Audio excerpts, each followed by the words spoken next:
Ancaman Perang Dunia Ketiga sudah di depan mata. Di luar sana mereka berlomba-lomba untuk membuat teknologi secanggih mungkin. Sementara di negara kita masih seputar itu. Isunya itu saja. Mulai dari jasa palsu sampai bagaimana upaya menggulingkan wapresnya. Lalu apa sebenarnya yang terjadi? Kali ini dalam podcast To The Point aja. Saya Lukman Hanafi. Saya Pung Purwanto. Dan ada narasumber kita Sylvester Matutina. Oke, kita akan langsung bahasnya ya. Ya, suatu kehormatan nih bisa tampil di To The Point aja. Kita disclaimer dulu nih, nanti kita semua To The Point aja di sini ya. Tidak ada yang ditutup-tutupi. Nggak ada yang tutup-tutupi. Oke. Semuanya demi kebenaran untuk Indonesia. Oke. Langsung aja Bang Sylvester nih. Saya mau tanya, kemarin kami adalah kesini kedatangan tamu dari Forum Purnawirawan Prajurit TNI. Iya. Beliau berstatement bahwa jika Gibran dilengsarkan, maka Indonesia dipastikan akan lebih sejahtera. Seperti apa komentarnya? Waduh, itu halusinasi ya. Ini terus udah kayak Tuhan atau paranormal lagi. Jadi begini, para purnawirawan ini harus kita ketahui dulu latar belakang dan motifnya. Yang kita lihat mereka itu rata-rata adalah tim pendukung dari saudara Anies Baswedan. Oke. Hampir semuanya. Jadi mereka itu bukan pendukung Pak Prabowo juga. Mereka nggak suka sama Pak Prabowo. Gimana judulnya gitu loh Bang. Karena kalau mereka suka sama Pak Prabowo, tentunya mereka mendukung 02 dong, ya kan? Bahkan kemarin para purnawirawan ini ketika Pilpres itu 14 Februari kan kita coblosan. Setelah itu mulai ada quick count yang mengatakan 02 Prabowo Gibran unggul.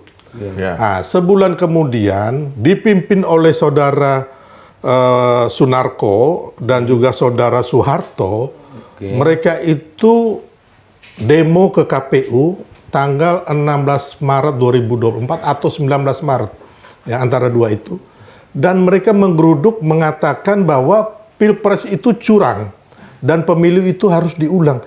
Jadi omong kosong kalau mereka bilang mereka suka sama Pak Prabowo, mendukung. Nggak ada itu bos, gitu loh. Ya, jadi ini intinya apa yang dilakukan mereka kembali lagi adalah agar Mas Gibran lengser, Pak Prabowo juga dilengserkan sebenarnya. Agenda besarnya Pak Prabowo. Berarti menurut Bang Sylvester itu sebenarnya targetnya bukan Gibran tapi Prabowo. Oh iya dong. Satu paket ya? Ya satu paket lah. Hanya kan dengan Mas Gibran dulu, habis itu Pak Prabowo. Agar apa? Pendukung Prabowo Gibran ini juga mau diabdu domba yang 96 juta, yang 8% kemarin gitu loh. Makanya saya juga di mana-mana saya boleh katakan bahwa Prabowo Gibran dan Pak Jokowi ini solid, gitu loh, untuk membangun dalam rangka menuju Indonesia Emas tahun 2045. Tapi mereka ngebantah loh kalau bahwa mereka tuh nggak suka Prabowo, jadi mereka tetap mendukung Pak Prabowo. Enggak, sekarang gini Bang, kalau abang umpama ada pilihan nih, ya kan, ini kita mendukung umpamanya ketua RT kita, ya kan, abang umpamanya A dan B. Ya kan, abang bilang abang suka dengan A, ya kan, A yang menang, tapi abang mendukung B. Berarti itu sebenarnya gimana Bang? Gitu. Ya kan? Ya kan begitu, harusnya kalau mereka suka sama Pak Prabowo, dari kemarin-kemarin itu mereka nggak dukung Anies dong. Harusnya dukung Pak Prabowo, kan begitu. Simpelnya kan begitu. Tapi kan mereka itu, hari ini kan yang disampaikan adalah kami mendukung presiden tapi tidak wakil presiden gitu. Kira-kira begitulah yang dibangun gitu ya Bang ya. Kan begini. Sekarang Anda mau suka atau tidak. Anda mau sakit hati atau Anda mau iri hati, Anda mau dendam, itu urusan kalian sampai mati pun kita nggak pusing. Tapi kalau Anda sekarang memaksulkan Gibran, dasar-dasar hukumnya apa? Dasar-dasar pelanggaran konstitusinya ini mana?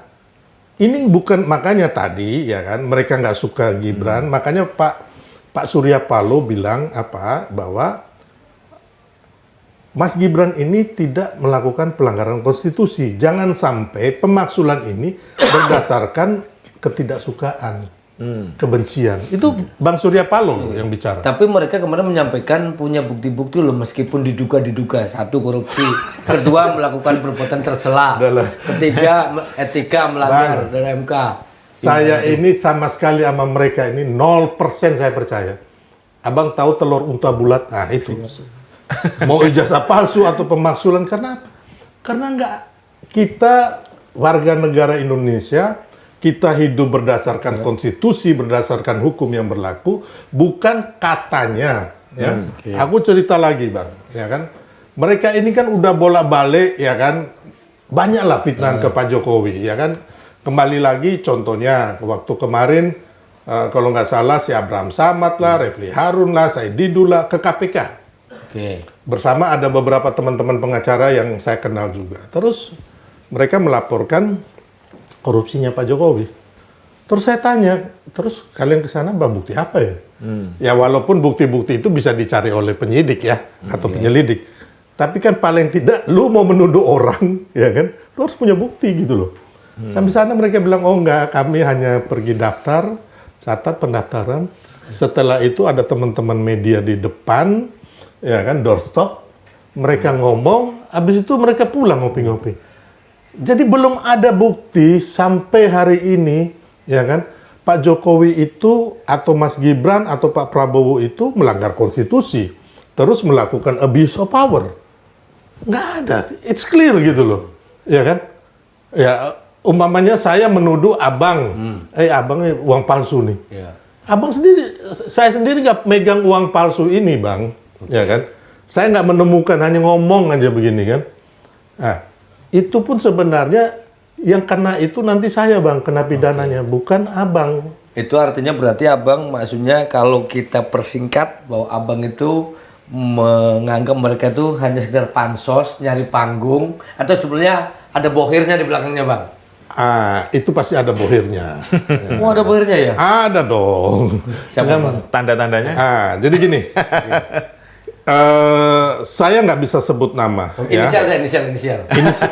Gini Bang, jadi gini, mereka ini kan tidak mau Prabowo Gibran sukses sampai tahun 2029. Pertama itu, kalau bisa di tengah jalan dikudeta atau ada revolusi. Dan itu mereka udah ngomong loh, di beberapa media itu, dari grup orang-orang ini udah ngomong. Katanya mereka, ya nggak apa-apa kalau memang harus terjadi revolusi.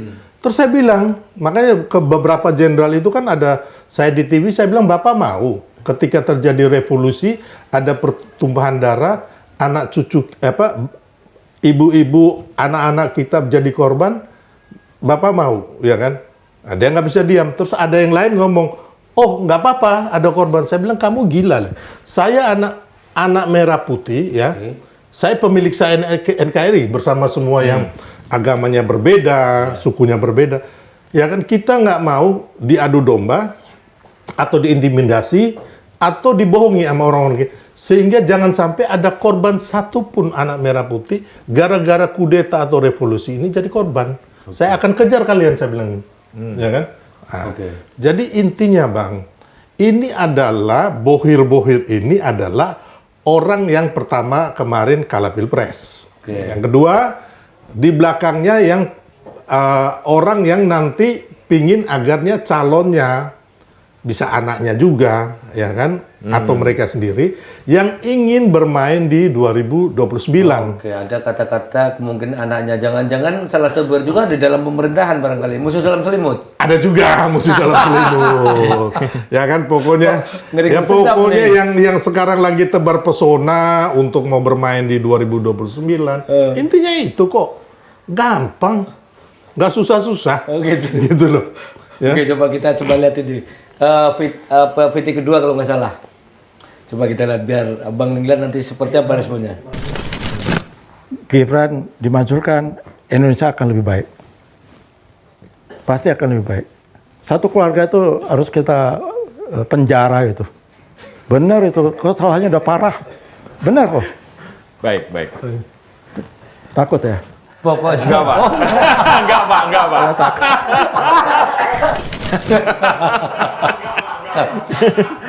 Gimana, Bang?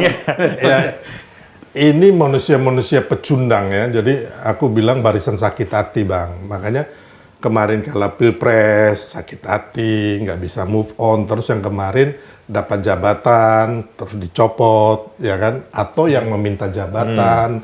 Bahkan juga mereka terafiliasi juga dengan organisasi yang sudah diberangus oleh Pak Jokowi, HTI dan FPI. Saya bilang saya tahu beberapa jenderal-jenderal ini, mantan purnawirawan ini, 2014 itu bersama saya, Bang. Untuk pemenangan Pak Jokowi. Saya cerita. Jadi saya kenal bukan hanya dia atau istrinya, anak-anaknya pun saya.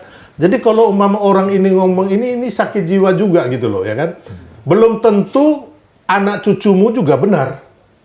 Belum tentu keluargamu benar gitu loh. Ya kan? Jadi jangan menuduh orang gitu loh. Ya kan? Jangan Anda tidak punya bukti, umpamanya mengatakan Mas Gibran itu narkoba, tapi nggak ada bukti. Atau ijazahnya palsu, nggak ada bukti.